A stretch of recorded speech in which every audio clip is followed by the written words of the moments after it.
recording. So unfortunately, I won't be able to show you guys my CR Genetics packaging because it arrived before I had my camera. That was a separate DNA test that I will go over my results for in a portion of this video. And this is a separate DNA test from DNA Consultants. Now the DNA Consultants test that I took is like a Native American only test. And the CR Genetics test I took, they test you for like a bunch of other things, but not like Native American. See, I didn't realize that Native American was a specific test.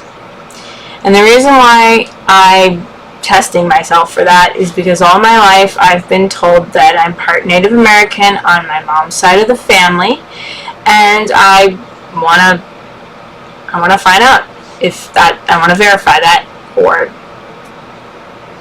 not verify it, but because I have family members who say that we're not actually Native American, and then I have family members who say that we are. So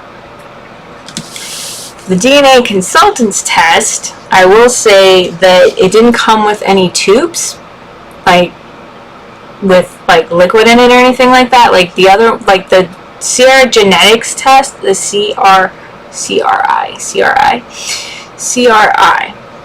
Genetics test came in like a box with liquid in it, and then the swabs.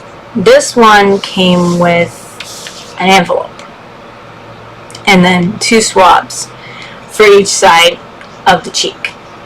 And then the CRI Genetics test came with instructions. This one did not come with instructions, but it did come with a like little consent form type of thing. Like when you go to the doctor's office and you have to like consent to get treatment, that type of thing, form.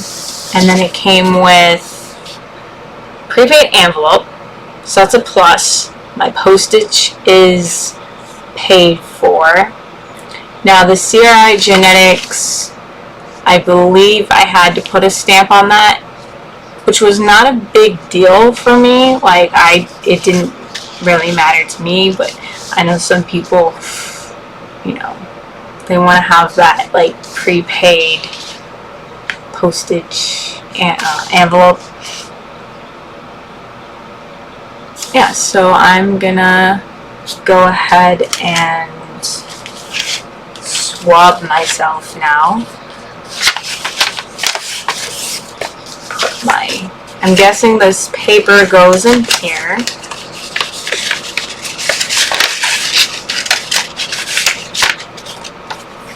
Now, my CRI Genetics test said not to eat or drink anything 30 minutes before getting my test sample.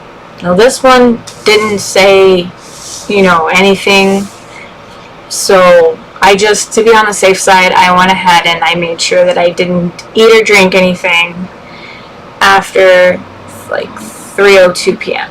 So it is 3:34 p.m. my time, so it's been about 30 minutes. I hope that's long enough. I'm not sure exactly how long it's supposed to be. I believe, if my memory serves me correctly, it's supposed to be 30 minutes. So hopefully I'm right.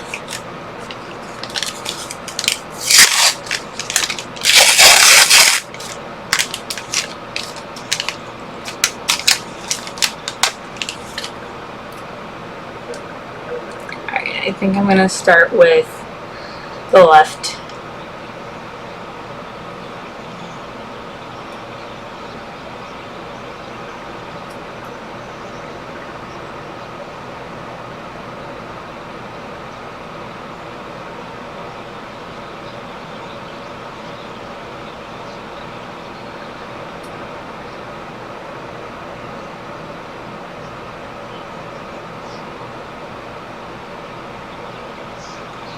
So that was 20 seconds. I believe that's how long you're supposed to do it. I'm not 100% sure. Alright. I did do the left side, and I did say the left side. Okay. I got confused there for a second. It's also confusing that these packages are like not labeled. I feel like if they were labeled like right and left, it would be a little bit easier to know like which cotton swab went to which side. Or somebody might mistake that and think that they're supposed to do it all on one side and not both cheeks. Because I'm guessing they give you 2 package cotton swab because you're supposed to do both sides. Okay.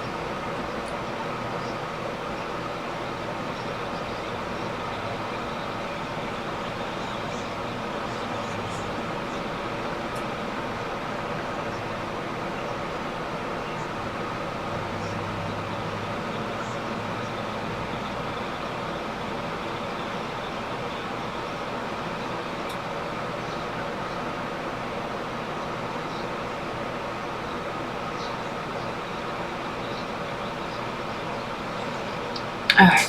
I think you pretty much get the idea. I guess I don't have to show the last one. Alright. So our testing kit has been put in the prepaid envelope. We're gonna send it back and await our PDF file test results. Although I think I may just request them to email it to me, because like with DNA consultants, like I guess they don't have like the pie charts and like the little graphs and things like that the other tests do, where they just give you like a chart. I think what they're supposed to do is like put together like an actual like file where it explains like the story of how that particular blood got into your bloodline. So I look forward to seeing that. I'll go over that in the separate section of this video, what that looks like. Okay, so I believe this is probably the closest I'm going to get it. It's not that close. But this is my CR Genetics test homepage. And as you can see, they have all different tests. So they have ancestry, they have traits, they have health and wellness, they have nutrition, they have metabolism, they have allergies. But the only test I bought was their basic DNA test. So we're going to start with the recent analysis. So the recent analysis, I'm guessing it's like a quick view test, and they have like a map with little pinpoints, and then they have a graph. They break it down. So mine says 44% German, 15.40% Italian, 12.20% British Isles, 10.60% Southern Central Slavic, 6.9% Spanish from Spain, 5.90% French, 2.90% Scandinavian, and 2.10% Jewish. Now, German, I was not too surprised on, because I know that my mom's side of the family migrated over from Germany. And the British Isles I was not surprised about, because I knew my dad's side of the family migrated over from the British Isles. The Italian wasn't surprising. I knew I have Italian on my dad's side of the family. The French I knew I had on my mom's side of the family, although I always thought that I had more than 5.90%. I always thought it was a higher percentage. And then the Central Slavic, which it pinpoints it to Bulgaria, that I'm not sure whether that came from my mom's side of the family or my dad's side of the family, or when that came into the bloodline, but I'm not too surprised on that one. The two that I found the most surprising were the Spanish from Spain, because no one in my family have ever said that we have any Spanish in us at all.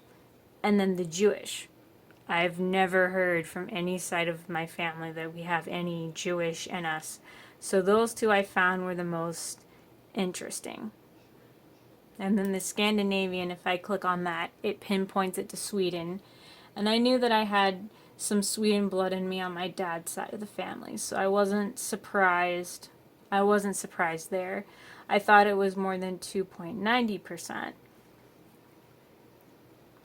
Now they have an advanced analysis too as well, and it kind of pinpoints the different places from all over the world. So they give you kind of like a world map view of things, and again, according to my graph, I'm primarily European. You know, I'm 89.90% European, and then only 5% South Asian.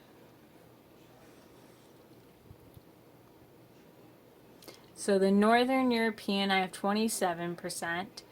New Western European, I have 22.1%. British Isles have 21.4%. And then I have 11.1%. It says Librian. I think I'm pronouncing that correct. I'm guessing that that's the Pacific pinpoint of the Spanish that's in me. If you click on it, it pinpoints it back to here and on the map. And then Tuscan Italian, I have 8.3%.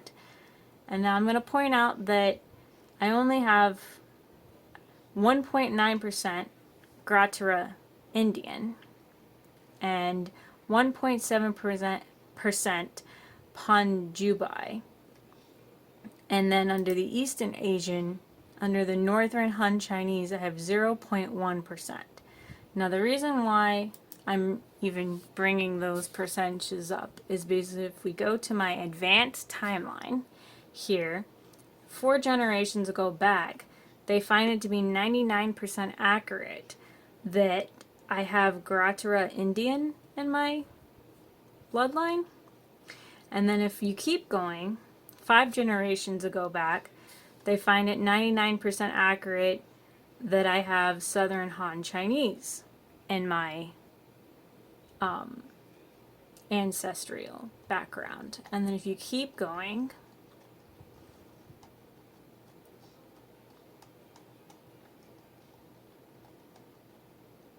"12 generations ago back, at 90% accurate, they find that I have Panjubai Indian in my ancestral background. And then again, 12 generations ago back, Southern Han Chinese. They found that to be 90% accurate for both of those. And if you keep going back, 13 generations ago back, it says I have Panjubai 95%.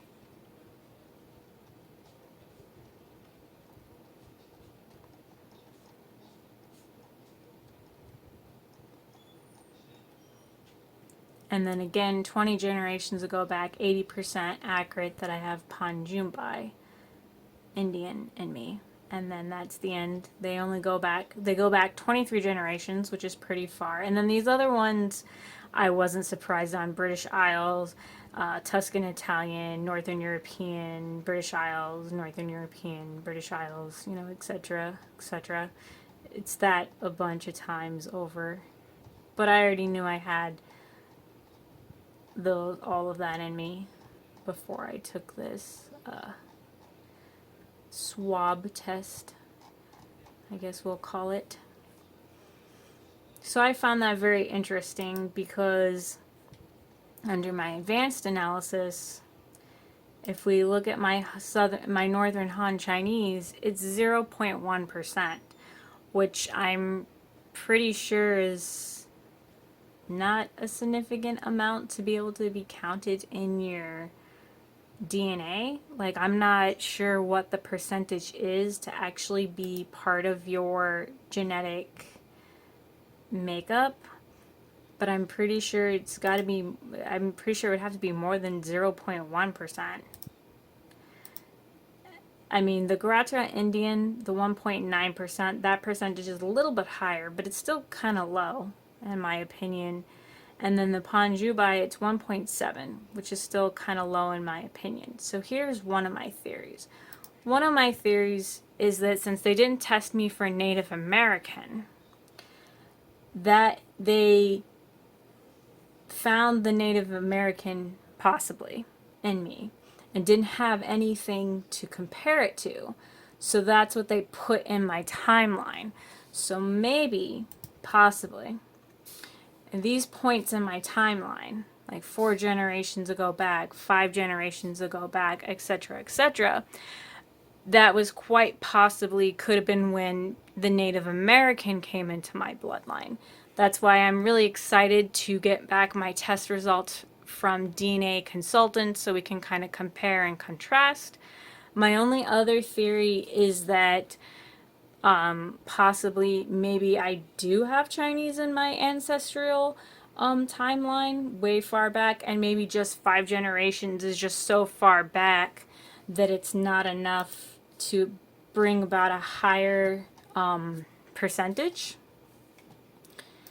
And the Indian too, like maybe it's not close enough generationally to be higher percentage. But yeah, 0.1%, that's really low. Like that's, I'm pretty sure, low enough to say that I don't actually have any Northern Han Chinese in me. Now, the Gujarat Indian at 1.9% and the Panjubai at 1.7%, I'm not sure if that's high enough to count, like to actually be part of your genetic makeup. Like, I'm not sure what the percentage is because I'm not a doctor and I'm not a scientist.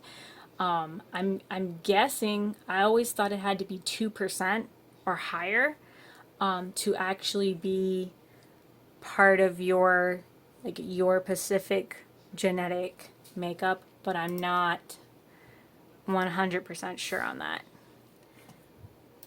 Now, I added on for 10 extra bucks the Famous People add-on, and when I added this on to my cart, I honestly thought that it was like famous historical figures. So I thought, oh cool, maybe I could find out if I'm related to Joan of Arc or if I'm like distantly related to Napoleon.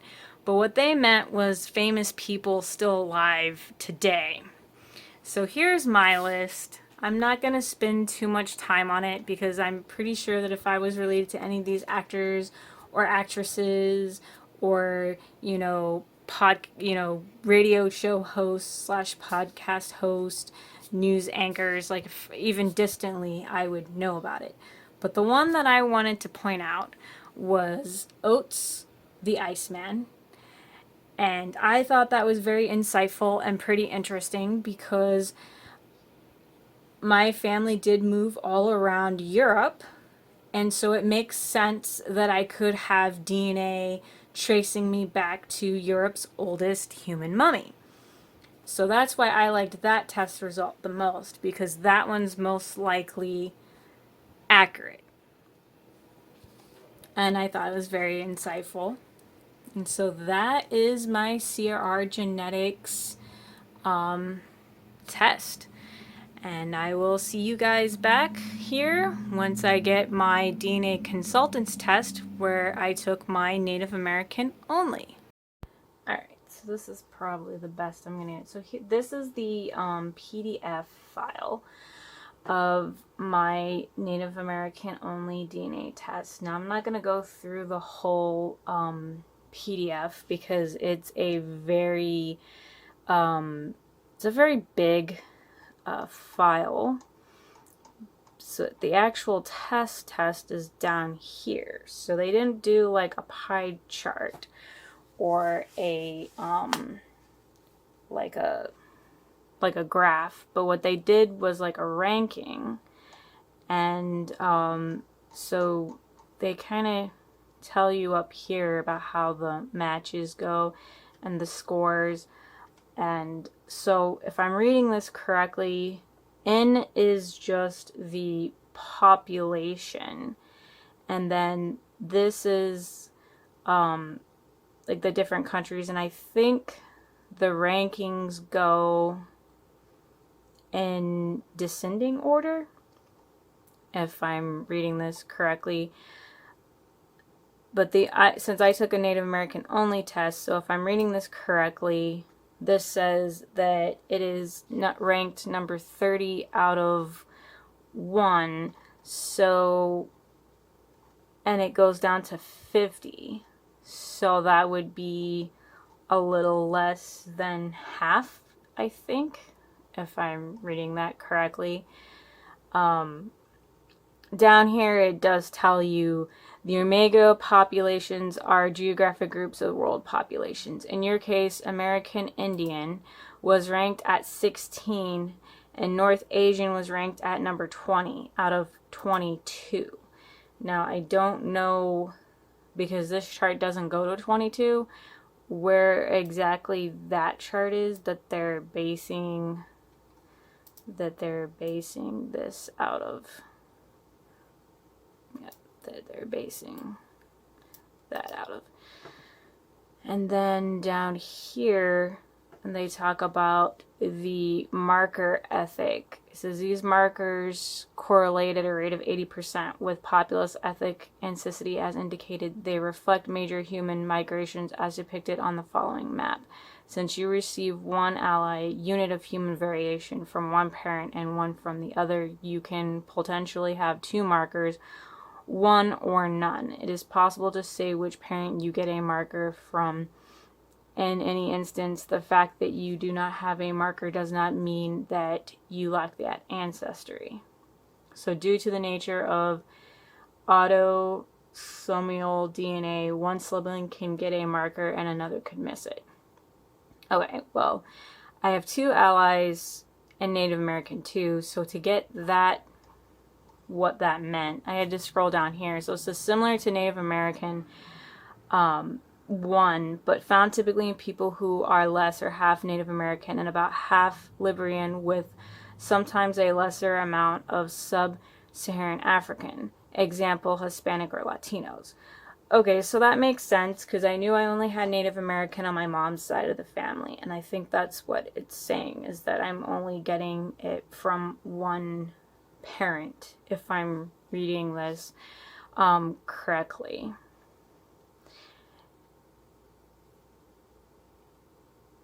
And my other test did say that I had some Librian,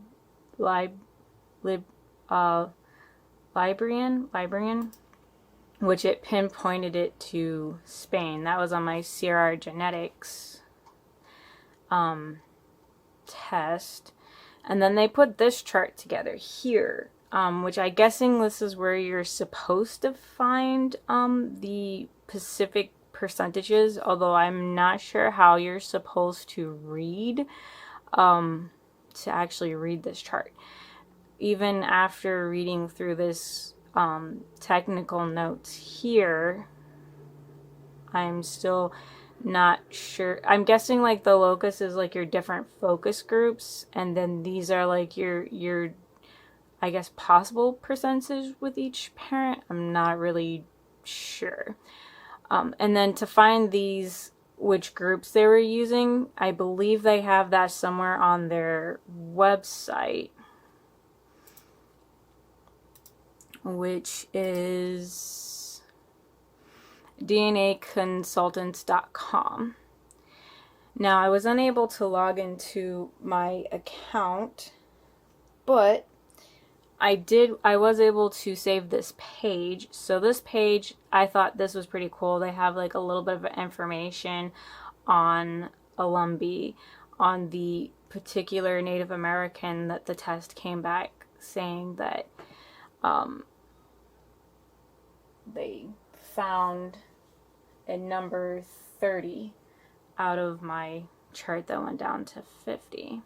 And then these I guess are just people who are also part Olumbi. So I already read through that, so I thought that was interesting. And that's pretty much it for what they sent me, except at the bottom they have further reading. That was pretty cool. And they give you a certificate, which that I thought was pretty cool. So I printed mine out and put it in a picture frame. Okay, so what I liked about DNA Consultants is the certificate. That was pretty cool. I like the fact that I didn't have to worry about like an account and having to log in and all of that. Although I did wish that they had like done some kind of pie graph or like some kind of like percentage type thing, because I found the CR Genetics test a little easier to read because they kind of made it for the common person.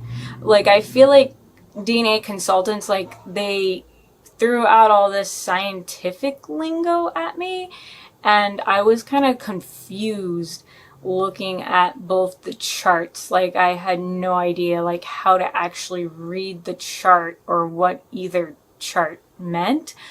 Now they do have an option where you can contact them. I didn't contact them concerning them to like explain to me like how to read the chart.